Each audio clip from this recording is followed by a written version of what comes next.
Kalapet tsunami குடியிருப்பில் மக்கள் நல சங்கம் சார்பில் 80வது சுதந்திர தின விழா உற்சாகமாக கொண்டாடப்பட்டது. காலாப்பட்டு சுனாமி குடியிருப்பு மக்கள் நல சங்கம் சார்பில் நடைபெற்ற சுதந்திர தின விழாவை ஒட்டி சங்க நிர்வாகிகள் மற்றும் மாணவ மாணவிகள் தேசிய கொடியை கையில் ஏந்தியபடி குடியிருப்பு பகுதியின் முக்கிய சாலையில் ஊர்வலமாக சென்றனர். அப்போது வீட்டை காப்போம் நாட்டை காப்போம் என்ற முழக்கங்களை எழுப்பியபடி குடியிருப்பு பகுதி மின் அலுவலகம் அருகே ஊர்வலம் நிறைவடைந்தது. இதனைத் தொடர்ந்து நடைபெற்ற விழாவில் காலாப்பட்டு காவல் நிலைய துணை உதவி ஆய்வாளர் கிருபாகரன் சிறப்பு அழைப்பாளராக கலந்து கொண்டு தேசிய கொடியை ஏற்றி வைத்து மரியாதை செலுத்தினார். பின்னர் மாணவ மாணவிகளுக்கு நோட்டு புத்தகங்கள், எழுதுகோள்கள், பிஸ்கெட் மற்றும் இனிப்புகள் வழங்கப்பட்டன.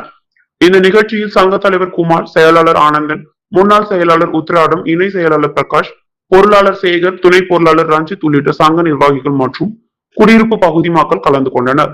விழாவிற்கான ஏற்பாடுகளை சங்க நிர்வாகிகள் அன்பு மற்றும் அன்பழகன் ஆகியோர் செய்திருந்தனர்.